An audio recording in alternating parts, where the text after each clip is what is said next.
Hey guys, it's me, Moon Pies. Welcome to another Tube Tuesday workshop, summer workshop edition, brought to you by netstories.com.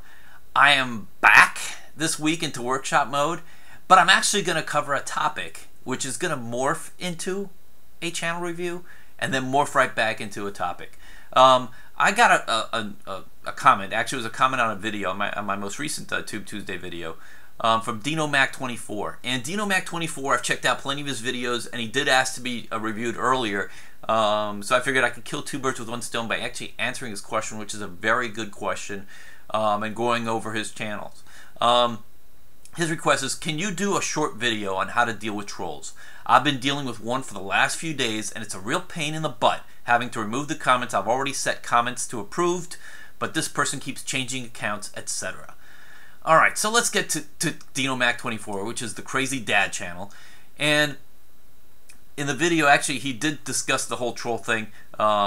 He's doing a video every day, which is, a lot of people are doing that for the month of August. VEDA, video every day in August. So in this video, he actually covers the whole troll thing. And actually, right here, I may as well, let me lower this, just in case if there's any, copyright music or anything. The only advice I have for him, and with vlogging, it's hard to offer advice, and I did have a video earlier on vlogging a few weeks back, so I'm not going to go into anyone's individual vlogs. I think with a vlog, it's hard to critique someone because they're vlogging. It's their personality. If you tell them, well, do this, do that, you change their personality, it's no longer any fun for them. And with vloggers, as long as you accept that you're in here just to get, you're not going to have a huge fan base because vlogging, everyone's doing vlogging, and it's pretty much someone's with their perspective. You're going to find people that agree with your perspective. You're not going to wind up with hundreds of thousands of subscribers unless you're like a celebrity or drop dead good looking, which obviously I'm not. And you're going to get to the case where with this with vlogging, if you find with a subscriber every day, every few months, every couple weeks, if you're fine with that, you're growing your audience organically, making real connections with real people. That's what the vlogging is all about. It's not about making a killing with YouTube partner program. It's about, basically just nickel and diming your way to creating connections with people that think and view things the way that you do. That's the cool thing about vlogging on YouTube, if you look with that realistic perspective. And of course, the problem with vlogging is that you're out there and you're putting yourself out there, and people are going to attack. And in my case, I've heard it all. And a lot of my videos don't get kind of like, negative blowback because pretty much it's a straightforward positive video, and I'm not necessarily, saying anything that's really controversial. But I do have videos. I mean, I do have a video. Obviously, when I put up videos of like at the Dolphin games when I'm taunting the other teams, I'm expecting people to fight back. So I know the fans of the other teams are going to fight back. I even have a video where I'm basically putting down the New York Jets. And I'm a fan of football. And I don't mind the fact that I'm going to get a lot of irate Jets fans, coming out and giving me negative comments. That's fine. I mean, it's even a bad video on purpose to bring out the worst in people. That's cool. I don't mind. But a lot of people, when they're vlogging, they take these comments personally. And here's a case where basically, DinoMac24 is saying that he has actually gone to the point of actually forcing, you can, on YouTube settings, you can make it so that you can approve comments. Now, I am really against that aspect of having to approve comments because it does two things. First of all, it agitates the person that was trying to reach you, and they'll find other ways to annoy you, calling you out on other boards and stuff like that. They can do that. But more importantly, the people that you're actually vlogging for, the people who actually care, who are really genuinely there, they're going to be put off by the fact that they put up a comment and it's not up on the site, not on the video, maybe, for hours and days, and, eventually they're not going to participate, and you're going to lose the people that you wanted to protect yourself from the people that really don't matter. Now, I'm not saying that trolls and haters, and anyone that gets someone who's going after them through emails and stuff like that, ignore it. It's meaningless. It's harmless. That's it 99% of the time. I don't want to say this blanket advice and say this is the 1% of the time that you actually antagonize someone and they actually meant it when they said that they were going to go find you and take care of you or beat you up or whatever the case may be. But for the most part, let them be.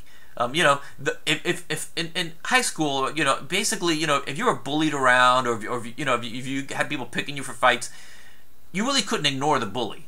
You know, if you ignored it, it would just basically make the bully even angry. Eventually, you had to confront the bully and either A, just say, hey, look, you win, that's it, I'm not going to be playing this, or B, you know, escalate it to a fight, and then either way, you couldn't stay silent. You had to fight it one way or the other. And the internet is the exact opposite. You know, you can just ignore it. You can just let it be. You know, you can delete the comments if you have to. I mean, I don't like to block people. I think I blocked maybe 2 people in 6 years on comments on my videos, and it was just because it was the comments were just too inappropriate. And by inappropriate, I don't mean making fun of me or even making fun of my kids or my wife. I really don't get a lot of those. Dino Mac was actually complaining about that. And obviously, when you get to a case where you put your family out there in vlogs, you're going to have people that are going to go after you and go after the stuff you care about. Just let it slide. You know, don't police them. It's not your job to police them. These people, if they were in the real world, if you were on stage and they actually came up to you, these people would never say the kind of stuff that they're writing. It's the nature of the trolls, the nature of the haters. And for the most part, what you can do is, I think it's actually uplifting, positive, to let those comments stay in your comment box. I mean, obviously, if you get to the point where it's just the language is too foul and too graphic, and you really don't want younger YouTubers to see it, I understand. It gets to that. But for the most part, if you are out there and you're taking the high road and someone's just there insulting you, don't fight back. That's just silly at this point. You know, expose them for what they are by letting their comments, their words stand on their own. You know, for the most part, since YouTube, anyone can create an account with you know, a free email. There's really no one that's really traceable in that way. You're gonna get a lot of people. It may be a 12 or 13-year-old kid that's out there just not really fully aware of the damage that they're trying to do. You know, it's not your place to educate people. You're not going to educate someone. It's like talking politics or religion. Let them be. You know, so my advice for handling trolls, haters, all this negative stuff, either kill them with kindness or just ignore them. Because there's really no sense in fighting back. You're not going to go to their threads and start posting comments on their board. You're just asking for it. You know, let it slide. Show them that it doesn't get to you, and it won't get to you. Now, my one tip for Dino Mac, and I should have pointed it out while this was running early, the video he has a 30-second intro. It's the only thing I would change. It's too long. And if this was a sitcom or a drama, yeah, that's fine. And you know, a 30-second intro would be perfectly fine. But when you're doing a vlog, and I'm not saying which of these pictures to cut out or anything. You know, if you can maybe speed it up somehow, make it a little shorter. No more than 5-10 seconds is what an intro should be. If anything, you know, for Dino Mac 24 can use this at the end, maybe. I don't know if that would work at the end of the video. Play this where by then people aren't zoning out. You know, you're going to lose a lot of, especially the regulars. They don't want to sit through the same 30 seconds over and over. So my advice is cut the intro down, but just keep doing what you're doing, man. You know, vloggers, man, you all rock. Just do what you do. Be yourselves, and you will find the people that think like you, and just let the haters hate, because they don't really matter in the grander scheme of things, and they probably aren't that hateful or resentful in real life, so it's not like you need to teach them a lesson. That's all. Let YouTube be. It's you know, it's video for the masses. You're gonna get all types. And that's this week. Tube Tuesday. I'll be back next week.